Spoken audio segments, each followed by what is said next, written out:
All right, folks, welcome back. This lesson is going to be on Forex and how we can apply this model to the FX market. All right, so if we're looking at the euro dollar, and I'll let you know that's what this is. This is the daily chart for euro. I want you to take a look at how price moved above these relative equal highs right here. Now, once it did that, this took the buy side or buy stops out of the marketplace here. Then it started going lower. What would it likely be reaching for next? Well, it took buy side out here. What do you think's resting below here? Sell stops or sell side liquidity. Now, just to the left, notice these two little devils here, relative equal lows. And with this one and this one, we have two areas of sell side liquidity. Notice this candle here, which happens to be Monday's trading or yesterday's trading. This low did not take out that low yet. Notice that? So we have unfinished business below here and potentially below here. So if this is a daily chart, even though we've come from this high and had 3 consecutive down close candles, what is the bias? The very next candle, what's the bias going to be? Bearish. We're anticipating bearishness going in.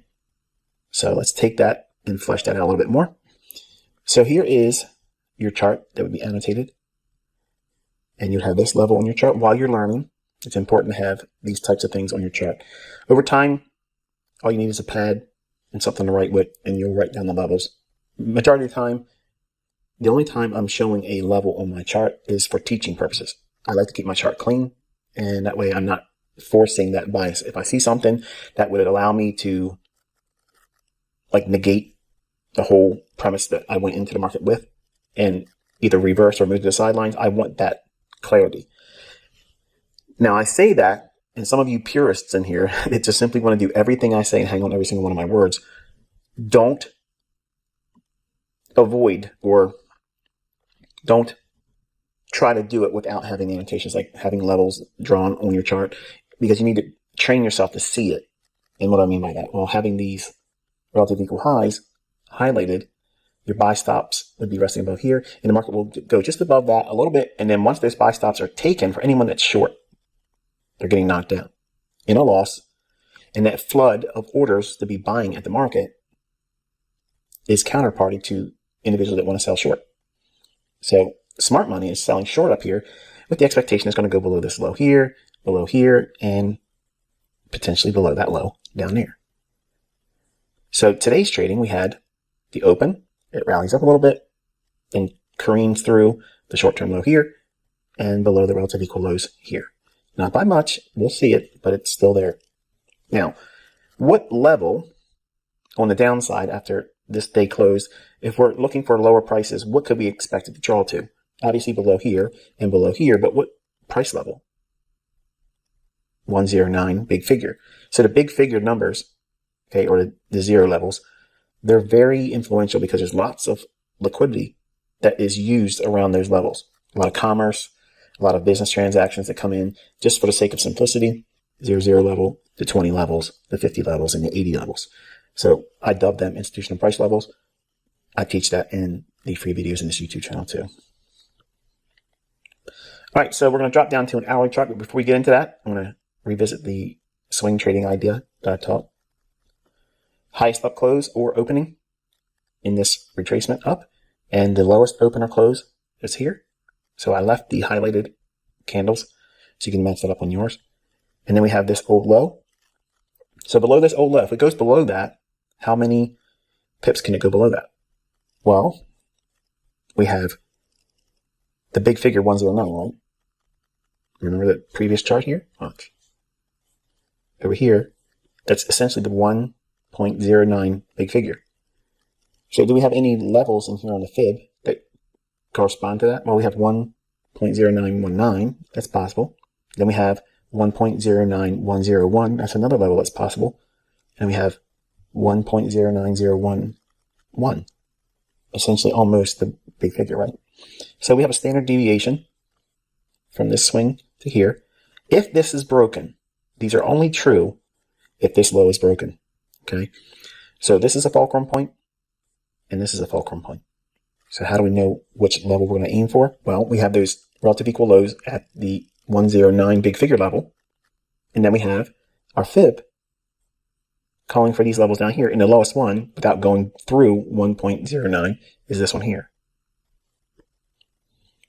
All right, on the hourly chart with our buy side liquidity pool level here, the market trades up into that area, absorbing all of that liquidity, then breaking down, takes out a short-term low here, and here, and here, retraces up in, breaks lower, then we go into today's trading, the 5th.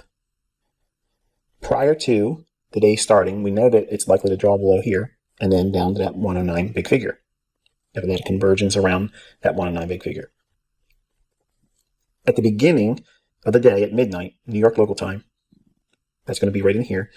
If we see the market rally up, which is what we want to see a protraction in the marketplace where it starts to go against the expected direction of the move intraday. So if we're bearish and we're looking for that 109 level to be traded to and attack the liquidity below here, preferably we want to see it rally first. That's the Judas swing. Okay, that market protraction is what we're looking for manipulation, part of my concept power 3, which is accumulation, manipulation, distribution. Okay, so once the day begins at midnight, we're anticipating a move up. What's it going to be trading up into? This imbalance in here. Okay, so once it does that, it kind of like forms the daily high, and then the rest of the day, you're going to be looking for distribution throughout the day, looking for lower prices. So inside that little shaded area, we're going to use that going forward. So let's drop down into a lower time frame. 15-minute time frame. Here is that imbalance. It doesn't look that clean on a 15-minute time frame, but the hourly is what we're framing it on. Okay. So the market trades up into that. Here is the midnight New York local time candle on the 15-minute time frame. Chart. Opening price is here. Extend it out throughout the day. That is your midnight New York candle opening price. Preferably, if we're selling short, we want to see price trade above this opening price. This is where smart money is accumulating short positions. See that? So the algorithm goes higher, once more higher, once more higher, and then again right here, and then begins its descent into the daily range low. Now what's occurring here, this is not buying and selling pressure. The algorithm is offering constantly price above this opening price. Now, every single time it rallies up, just because it does that doesn't necessarily mean that's a time for you to get in. But when you couple that with time of day and price, it becomes a lot better. Notice we have an imbalance in here. So the fair value gap there, and price runs up during the New York open kill zone. Okay, so I dubbed this specific time of day between 7 o'clock in the morning New York time to 10 o'clock in the morning. This is specific to Forex. Okay, these times are specific to FX pairs. If you're going to trade an index, don't worry about that. You can work with the 8:30 to 11 o'clock New York local time. But for Forex, the algorithm is going to operate on these specific elements of time. So if we're looking at this imbalance here, the market runs up and it overshoots the imbalance a little bit, but what's it really go to? The last up close candle, which is a bearish order block. How do we know it's a bearish order block? Because we have the imbalance here, and it's trading back up into after a nice move lower. So this displacement, fair value gap, last up close candle, touches it, there's your bearish order block. Dropping down into a 5-minute chart, everything being as it was on the 15, that's that order block here, just being shown on a 5-minute chart. But I'm adding now the annotation of the New York open kill zone. 7 o'clock in the morning begins here at the end of that line segment, and 10 o'clock is here. So everything underneath this end of the trend line here and below this part of it, this all is during the New York open kill zone. So you're hunting your setup for Forex pairs within that little block of time. So during this time, you're hunting your setup. What price are you looking for? Preferably at or just above the opening price at midnight.